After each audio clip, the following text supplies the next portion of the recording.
전원과 평등으로 채우자 보고회를 시작하도록 하겠습니다. HIV 감염인들은 에이즈를 이유로 진료 거부, 수술 거부 등등 이런 의료 차별이 굉장히 심각합니다. 그 염증이 굉장히 심해져서 작년 11월에 왼쪽 중이염 수술을 했습니다. 그리고 하고 나서 의사가 하고 난 후에 한 3개월 뒤쯤에 오른쪽도 맞아 해야 된다. 오른쪽도 마찬가지 심하니까.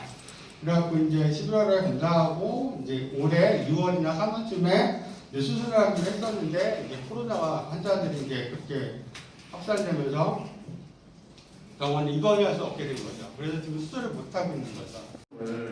이용하고 또 지금도 이용하고 있었던 이유는 일단 의료비가 적게 나왔고요. 그다음에 치료 받는 이런 서비스 질도 의사분들도 좋았고 서비스 질도 좋았고 그래서 조금 멀리 있어도 꼭 공공병원으로 다니고 그랬습니다. 응급조치를 안 하면은 바로 또 불수용으로 균이 또 들어가서 이제는 무릎 위로 또 절단해야 되는 그런 상황이 생기거든요. 또 염증이 생겨서 이제 결국은 또 몸이 열도 나고 또 이게 몸살 기운도 좀 심하고 그래서 응급실을 찾아 119를 불러서 이제 응급실을 갔는데 병원에서 안 받아주는 거예요.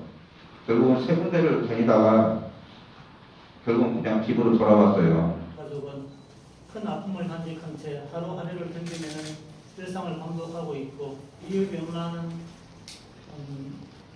이유비가 안치되어 있는 성당묘지를 일주일에 2-3번씩 찾아가 이제 위안을 받고 옵니다. 응급실로 갔을 때 제대로 된 검사를 했더라면 검사 가능한 다른 선별 진료소를 안내해 주었다면 그리고 좀 더 상급병원으로 빨리 보내줬다면 아들은 충분히 살 수 있었고 아픔도 줄일 수 있었는데 해안이 많습니다. 사소하게는 경산중앙병원의 조작된 간호기록지 등을 보면서 왜곡된 의료 현실에 대해 통탄하지 않을 수 없습니다. 저희 가족이 무엇을 잘못했는지 납득할 수 있는 이유를 듣고 싶습니다. 유유비의 죽음은 남의 일이 아니라 바로 우리 자신의 일입니다. 하늘나라에서 저희들의 의미 있는 행보에 대해 응원하고 있을 유유비를 가슴 깊이 안고 죽음이 헛되지 않도록 삶에 있어서 중요한 것을 찾아가고자 합니다. 다시는 일어나서는 안 되는 일이기에 국가 차원의 진상조사를 통한 대책이 하루빨리 이루어지기를 간절함과 애절한 마음을 담아 호소드리고 국민 여러분의 많은 관심과 적극적인 참여를 간곡히 부탁드립니다. 중고층이라든가 아니면 HIV 감염인 에이즈 환자가 진료 거부를 당할 때에는 평소에 많이 이용할 수밖에 없는 병원이 공공병원이고 국립병원이라든가 근데 이제 그 병원들이 코로나19에 대응을 해야 된다는 것 때문에 지정병원이 되고 대응병원이 되었잖아요. 그래서 응급실을 폐쇄하거나 아니면 코로나19 때문에 너무 바빠가지고 아까도 사례가 나왔지만 수술이나 치료가 필요한데 해줄 수가 없다. 코로나19 때문에 지금 불가능하다. 응급실 닫아 이런 식으로 이제 계속 거부를 하는 거예요. 사회적 소수자들, 약자들은 안 그래도 겪고 있던 의료 공백이 있었던 거죠. 진료 거부를 안 그래도 당하고 있었는데 자주 다니던 병원이 이제 코로나19에 집중해서 대응을 하다 보니까 더 발대가 없어진 이런 조금 폭발적으로 말하면 이렇게 좀 정리를 할 수 있을 것 같아요. 우리나라 공공의료가 부실하다는 지적은 코로나19로 인한 공중보건위기 상황에서도 의료 공백의 가장 큰 요인으로 지적되는 문제이기도 합니다. 장기적으로 공공의료 확충도 반드시 진행되어야 합니다만 단기적으로 민간의료 기관에 대한 적절한 개입과 통제가 시급히 이루어져야 됩니다. 즉 병원장만 안심할 수 있는 그런 안심병원으로 변질이 됐습니다. 이를 보완한답시고 보건복지부에서는 안심병원 B형을 지정했는데요. 하지만 복지부도 질병관리청도 이 안심병원 B형이 각 지역의 어느 병원인지 그것이 바뀌면 뭘로 바뀌었는지 이런 정보는 제대로 알려주지 않고 있습니다. 1339 보건소 119 의료기관 사이에 정보가 연계되지 않고 있다는 것도 굉장히 중요한 문제점입니다. 우열로 국가 지정 지역 응급의료기관이 경상중앙병원에 방문했습니다. 하지만 진료를 받지 못한 채 다음날 선별진료소를 방문하라는 안내만 받았습니다.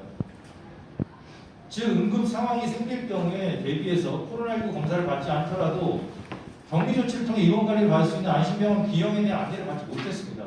경산중앙병원에 미흡한 대응에 다음날 143에 연락했는데 143은 보건소로 넘겼고 보건소는 결국 경산중앙병원으로 다시 가는 수밖에 없다라는 말을 했죠. 그 정경 사례는 결국 특수한 사례가 아닙니다. 여러 사례를 통해 확인됐듯이 이러한 정보 전달 체계의 의존성이 클 수밖에 없는 HIV 감염이 이주민 등 사회적 약자들에게는 굉장히 심각한 피해를 초래할 수밖에 없습니다.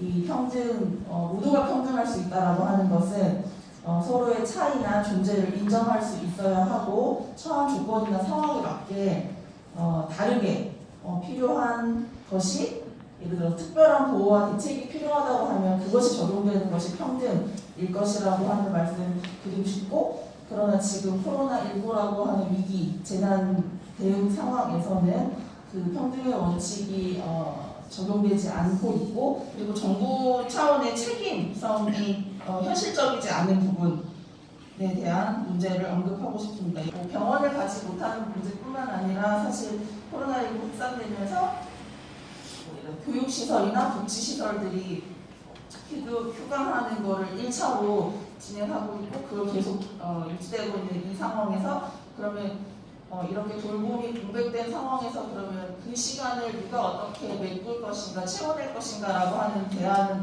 사실 어떤 사안의 시급성보다 되게 중요하게 언급되고 대책 마련이 필요할 텐데 그건 거의 진행되어 있지 않고 개인이 알아서 이 시기를 잘 넘길 수 있게 맡겨두는 상황으로 벌어지고 있고 이거는 이제 이런 사망 사건으로 이어지고 있다고 생각하고요. 방대할 것으로 예상되는 의료 공백 피해 중에서 정말 일부만을 오늘 이 자리에서 설명을 드렸지만